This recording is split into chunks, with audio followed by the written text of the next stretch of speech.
Eskerrik asko guztioi etortzeagatik. Antton Abadia saria Gipuzkoako Foru Aldundiak badakizue 1986an sortu zuela eta arezkero hainbat elkarte norbanako eta enpresak jaso dute sari hau. Dakizuenez baita, Antton Abadia euskaltzarearen izena hartu zuen sariak haren omenez euskal zaletasuna omentzeko. Aurtengoan epaimaikideak hauek izan dira: Iban Arantzabal, bideoko zuzendaria; Maite Artola kazetaria; Jon Emire Hernandez, Euskal Herriko Unibertsitateko irakaslea; Arantxa Urreta Bizkaia idazlea; eta iazko sariduna Ibon Sarasola. Nabarmendu behar da, 2018ko Abadia saridun izateko 4 hautagaitza aurkeztu zaizkiola Gipuzkoako Foru Aldundiari. Sariaren araudiak xedatzen duenez, hautagaitza horietako bakoitzak 2 elkarte edo entitateren babesa izan du. Eta epaimaiak egiten duena da proposamen horiek aztertu eta baloratu. Eta gero proposamen hori Gipuzkoako Foru Aldundiari egin. Aurtengoan epaimaiak aho batez proposatu dio Foru Aldundiari ahotsak.eus webgunea eta atzean duen lan proiektuari ematea Abadia saria. Ahotsak.eus webgunearen lantaldea, beraz, da sariduna.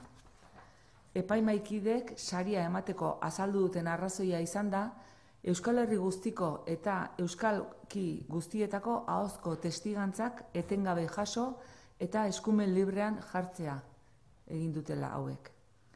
Ahotsak.eus proiektuaren sustatzailea berriz Badiar dugu Deba Ibarreko euskera alkartia da. Hor daukezue webgunearen linka. 2000 urtean jaio zen Eibarren eta bertan du egoitza. Beraz zorionak guztiei. Bestetik, saria emateko artista gazteen lanak arakatzen ditugu, gaur egun hastapenetan ari diren artista gazteak. Aurtengo ediziorako Arrate Rodriguez margolariaren artelana aukeratu dugu.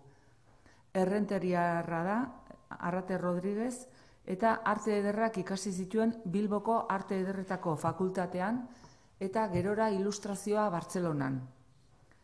Arte zuzendaria, ilustratzailea eta diseinatzailea, gaur egun collage, diseinua, ilustrazioa eta animazioa lantzen ditu.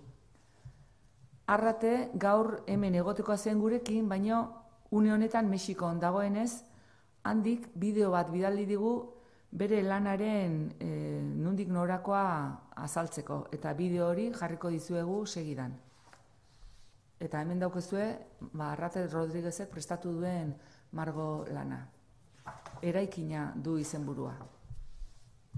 Euskal Herritik kanpo aurkitzen naiz, tamalez ezin izan naiz joan sari banaketara, baina hemen nago zuekin distantzian. Nahiko nuke pixka bat azaldu, ze ohore izan den niretzako Abadia sarietako artelana, nire artelana sari moduan ematea. Eta pixka bat niz zer azaldu nahi izan dudan bertan, ezta? Lertarazi edifizioak dauka izenburu bezala, Napoka Iria musika taldearen disko baten izenburua da, bertatik hartua da, eta niretzako oso inspiratzailea den esaldia da, ezta? Leherketa bat beti nik oso gauza osasuntsu ezela ikusten dutelako, leherketa metaforiko bat noski. Eta, ikusten zute collage bat dela, ezta? Barrutik hasita kanporaino, aldizkarietatik markoraino, dena benetan aukeratua izan da denaren parte izateko, ezta? Gustatzen zait, jada eginda dauden irudietatik, irudi berriak sortzea, ezta? Oso gauza interesgarria iruditzen zait, zati nik ere marraztu egiten dut, eta hori niretzako marrazteko beste modua da. Eta, pixka bat, euskararen bilakaera moduan ikusten dut, ezta? Lerketa honen, iruditzen zait, lerketa ezinbestekoa dela, ez? Eta lerketa horrek gauza oso onak ekarri ditzazkela. Horregatik agertzen dira bizidunak, vegetazioa, landareak, ezta? Ke horren tartetik. Eta, lerketa asko opa dizkizuet, eta zorionak.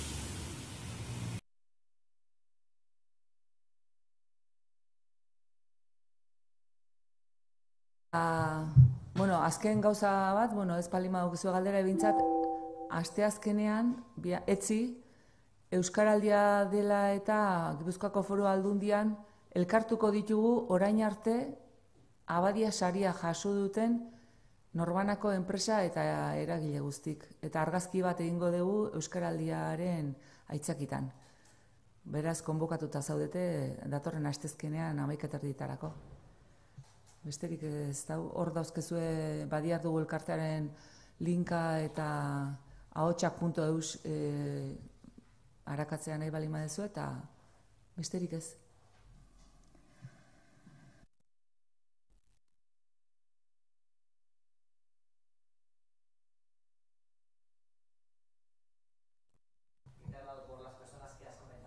Sí, es una asociación de Eibar que surgió en el año 2000 y el proyecto que hemos premiado con el premio Abadía es ahotsak.eus y el jurado ha propuesto entre las propuestas que ha habido a este proyecto de trabajo y ha destacado la labor que han realizando y recogiendo testimonios de euskaldunes de toda Euskal Herria y en todos los euskalkis, en todos los dialectos del euskera.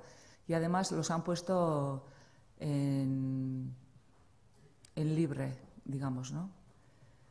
Eso es la razón por la que se ha premiado a este proyecto. Sí.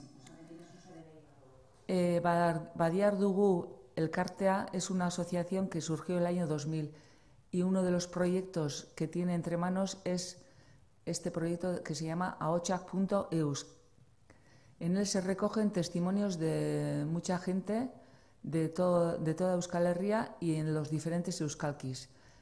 El objeto de recoger esos testimonios era que quedara pues, para el patrimonio inmaterial los diferentes euskalkis de toda Euskal Herria y aparte de eso es una manera de recoger la memoria de esas personas porque se recogen, pues eso, tiene un interés también antropológico porque esa gente es bastante mayor y tiene pues los recuerdos que tiene de su infancia o de las vivencias que ha tenido, ¿no? Bai. Bi urtez behin izaten hasi zan, baina guain urtero izaten da. Urtero, bai. Iaz Ibon Sarasola izan zan, aurten ahotsak.eus. Bai. Bai, azaroaren 30-ean, barkatu, azaroaren 30-ean izango da, arratsaldeko 7:00. 30 de noviembre, zer esan bainat? Oharrean dago. Sí, suele ser el día 1 de diciembre siempre, pero este año toca sábado y por eso se ha adelantado al 30 de noviembre. Bai, bai, Diputazioan, bai. 7 de la tarde, 7 o 7:30, ez dakit, no me acuerdo. Está en la nota la tienes, bai. ¿Aparte de la obra de arte de Arrate Rodríguez, hay una votación económica? No. Tuvo, sí, pero ahora ya no. Ez dauke diru saririk ez.